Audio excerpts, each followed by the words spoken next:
एक खूबसूरत गांव में एक विधवा सरस्वती देवी रहती थी, जो जुबान की बहुत तेज और दिल की बहुत सख्त थी।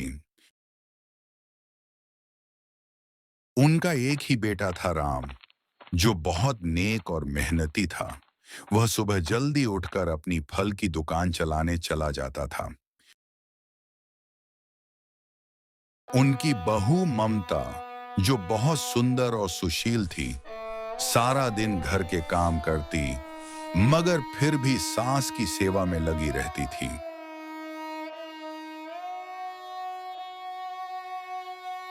राम ने ममता से पसंद की शादी की थी, इसीलिए सरस्वती देवी को ममता एक आंख नहीं भाती थी। राम की शादी को 10 साल हो गए थे और अभी तक उनकी कोई औलाद नहीं थी। बस यही बात सरस्वती देवी को बहुत चुभती थी। वह सारा दिन ममता को ताने देती, उसका बहुत दिल दुखाती, पर उनको कोई फर्क नहीं पड़ता था।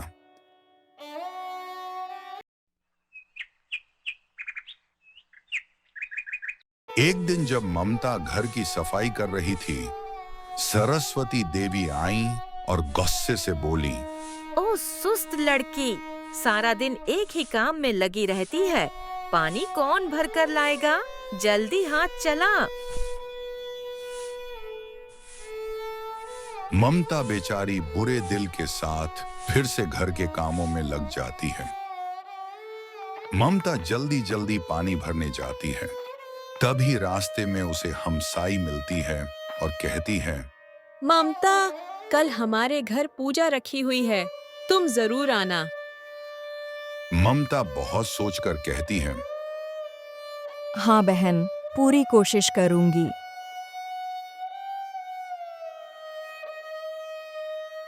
अगली सुबह जब ममता पूजा पर जाने के लिए आती है और सास से कहती है, माँ, वो मैं साथ वाली साक्षी के घर पूजा पर चली जाऊं।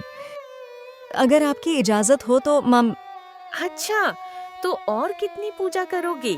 10 सालों से पूजा ही तो कर रही हो। तुम बांझ हो, बांझ। फजुल वक्त जाया कर रही हो, अपना भी और हमारा भी। ममता चुप हो गई। उसने सिर झुका लिया और कुछ नहीं बोली। यह कहकर सरस्वती देवी बाजार चली जाती हैं। रास्ते में उनको उनकी हमसाई मिलती है और कहती हैं, मैं दादी बन गई हूँ सरस्वती, मेरे घर पोता हुआ है, बस वहीं जा रही हूँ। यह सुनकर सरस्वती को और भी ज्यादा गुस्सा आ जाता है। वह घर आकर फिर से ममता को हमेशा की तरह ताने देती है। ममता हर बार की तरह इस दफा भी खामोश ही रहती है और बस सब्र ही करती है। ममता बेचारी बुरे दिल के साथ फिर से घर के कामों में लग जाती है।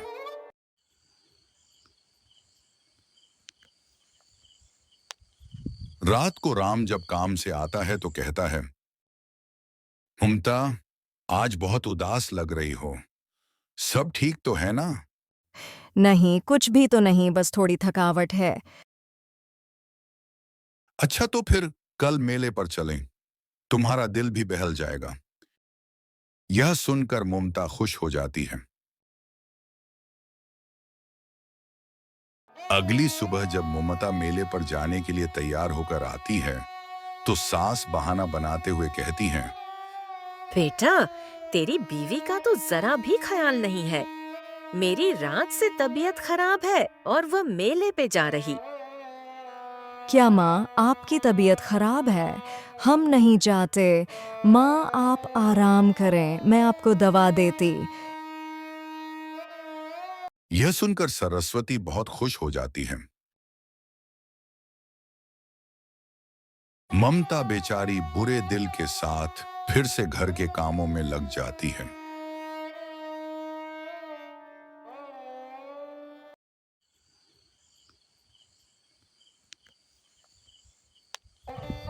रात को ममता थकावट की वजह से जल्दी सो जाती है।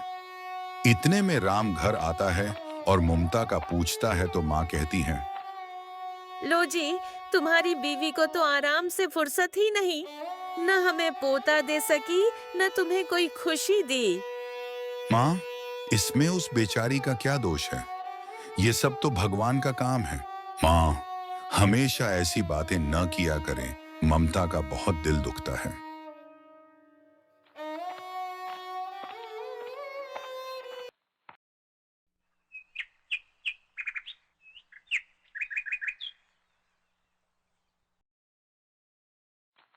एक दिन जब सरस्वती की हमसाई उसको मिलने आती है और कहती है, तुम बहुत ही भाग्य वाली हो जो इतनी सुघड़ बहू मिली है। सारा दिन घर का काम करती है और हमेशा चुप रहती है। कौन से भागों वाली बहन! मुझे तो अभी तक दादी बनने का सौभाग्य तक नहीं मिला। मैं ही पागल थी जो इस अनाथ को ब्याह लाई।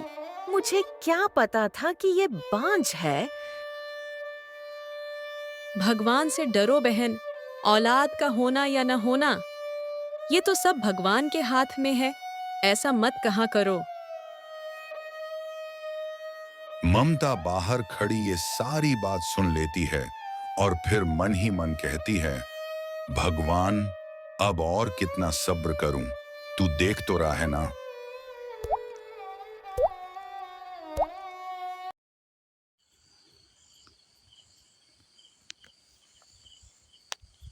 उस रात ममता देर तक जागती रही।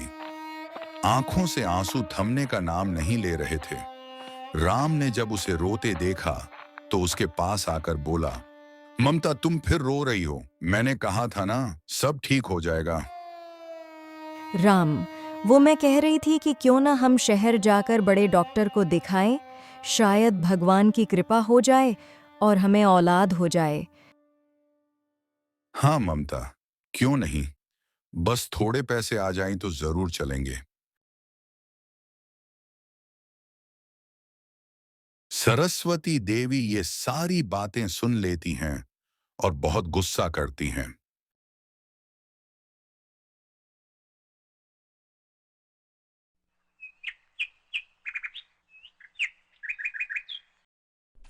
अगले दिन ममता सफाई कर रही थी। सरस्वती देवी फिर कमरे में आईं और बोली, तुम क्या रात को मेरे बेटे से कह रही थी? मैं सब सुन रही थी। हमारे बच्चे तो ऐसे ही हुए हैं। हमने तो कभी शहरों में जाकर इलाज नहीं करवाया। तुम तो वैसे ही बांझ हो। शहर जाकर क्या कर लोगी? ममता की आंखों में आंसू आ जाते हैं। वह चुपचाप जमीन की ओर देखने लगती है।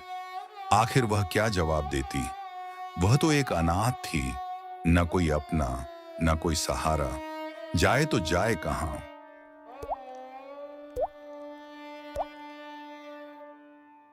सास की बातों से दुखी होकर ममता परेशान बैठी थी कि उसकी हमसाई साक्षी बोल पड़ी। हाय बेचारी ममता, आखिर तुम क्यों सारा दिन अपनी सास की जलती कटी बातें सुनती हो? सारा दिन घर का काम भी करती हो, राम से क्यों बात नहीं करती? नहीं साक्षी, मैं राम को परेशान नहीं करना चाहती। सब्र करना ही बेहतर। ममता बेचारी कह भी क्या सकती थी। उधर सरस्वती देवी बाजार जा रही होती हैं। रास्ते में गांव की हमसाइयों से रुककर मिलती हैं और कहती हैं, तुम देखो, सुबह सुबह पानी भी भर लाई हो और ममता को तो आराम से फुर्सत नहीं है। क्या करूं इस लड़की का? जाने दो मौसी, वो बेचारी तो सारा दिन काम ही करती है। कहाँ की बेचारी? बस मासूम बनी हुई है ताकि कोई उसे बांझ न कहे। तुम्हें कितनी दफा कहा है सरस्वती, ऐसा न कहो। भगवान से डरो। कोई भी ममता की तारीफ करता तो उन्हें बहुत बुरा लगता, जैसे वह बेचारी कोई जानी दुश्मन हो। ये कहकर वो चली जाती हैं। ममता अपने कमरे में थकी हुई खाना खा रही थी। इतने में सरस्वती देवी आईं और कहने लगीं, बस तुम बैठी ही खाना ढूंढती रहना। तुम्हें घर के किसी काम की भी फिक्र है? बस मुफ्त की रोटियां ही तोड़ने आई हो। ममता की आंखों में आंसू आ जाते हैं। वह चुपचाप जमीन की ओर देखने लगती है।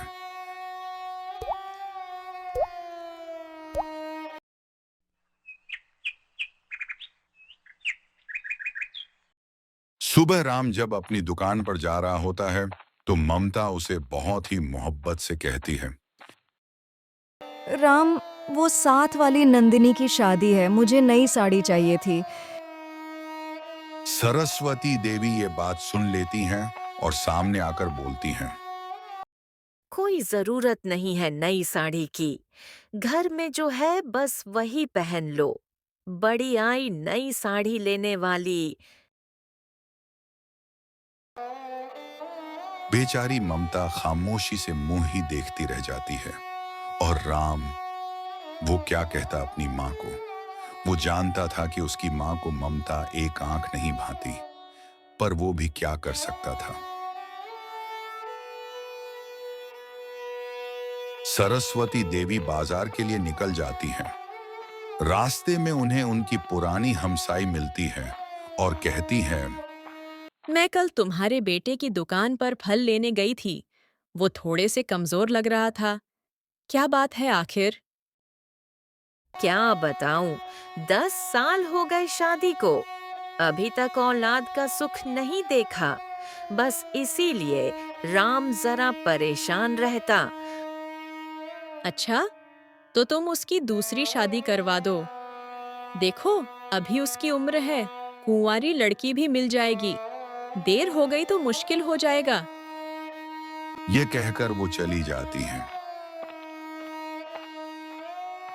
वो सारा रास्ता राम की दूसरी शादी के सपने देखती आती है। सोचती है कि अगर राम की दूसरी शादी हो जाए तो उसकी दूसरी बीवी खुद ही ममता को घर से निकाल देगी।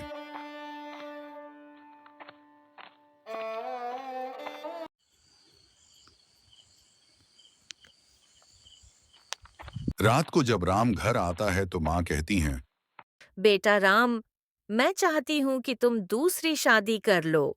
बेटा, मुझे तुम्हारी बहुत फिक्र है। मुमता की उम्र अब ज्यादा हो गई है, वह माँ नहीं बन सकती। क्यों अपना वक्त जाया कर रहे हो? नहीं माँ, ऐसा न कहो। मैं मुमता से बहुत प्यार करता हूँ। वो बेचारी तो पहले ही काफी दुखी है, उसको और दुख नहीं दे।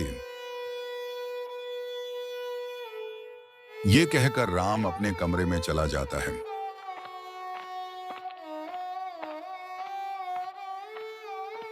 मुमता ये सारी बातें सुन लेती है और रोने लग जाती है। उस सारी रात ममता सो नहीं पाती, वो बस रोती ही रहती है।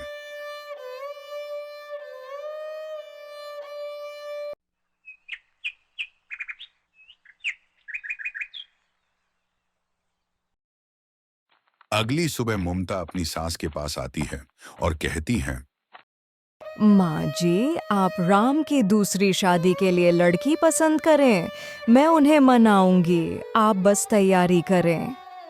यह सुनकर सरस्वती बहुत खुश हो जाती है। हाँ हाँ, मैं अपने बेटे की दूसरी शादी जरूर करूंगी। अब देखना, बहुत जल्द मैं दादी बन जाऊंगी। ममता ने यह कह तो दिया था, पर न जाने वो इतना हौसला कहां से लाई थी।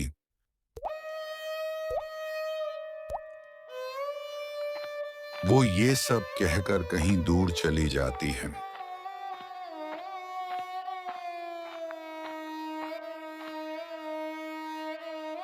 ममता बहुत ही ज्यादा रोती है और कहती है, भगवान, अब मेरे सब्र की इंतहा हो गई है। भगवान, तू सब देख रहा है, फिर मेरी प्रार्थना क्यों नहीं सुनता। वो बस रोती ही रहती है।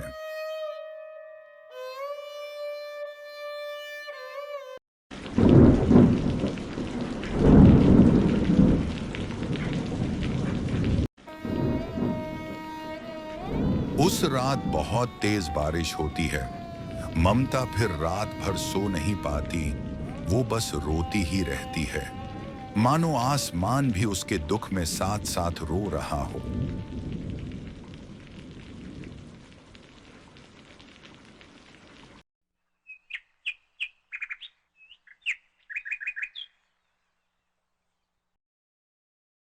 सुबह गांव की गलियों में पानी खड़ा होता है। सरस्वती राम की दूसरी शादी के लिए लड़की देखने जा रही होती है, तो तभी पानी की वजह से उसका पांव फिसल जाता है। वह बुरी तरह गिरती है। हाय कोई मुझे बचाए, मैं मर गई, मेरी कमर टूट गई। चीखती चिल्लाती वो बेहोश हो जाती है।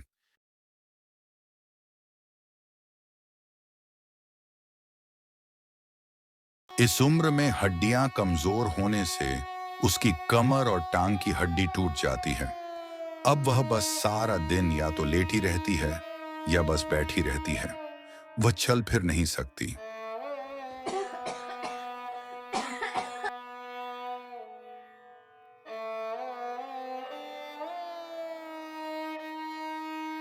ममता ऐसे में भी सास की सेवा करती रहती और कभी भी जबान से कोई शिकायत नहीं करती।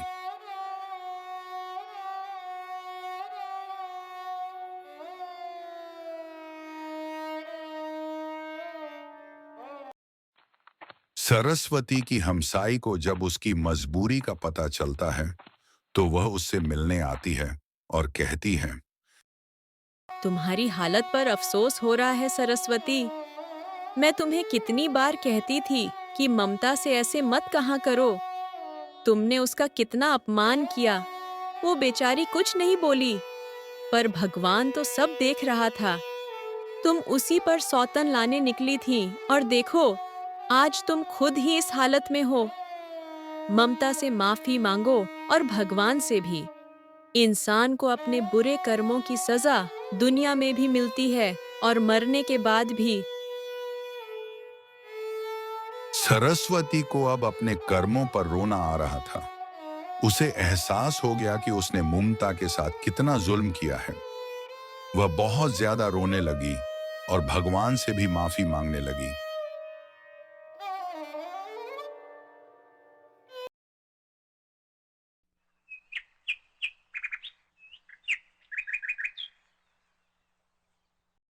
सरस्वती ममता से रो रो कर माफी मांगती है। उसे अब एहसास हो गया था, ममता बेचारी उसे माफ कर देती है, जैसे उसका दिल कभी दुखा ही न हो।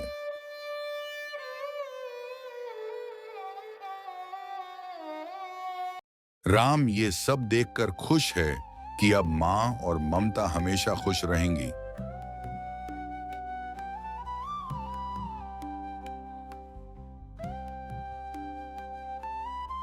ममता की प्रार्थना रंग लाई थी। सरस्वती देवी के कहने पर राम ममता को बड़े शहर दिखाने के लिए अस्पताल ले जाता है और अच्छे डॉक्टर से उसका इलाज करवाता है।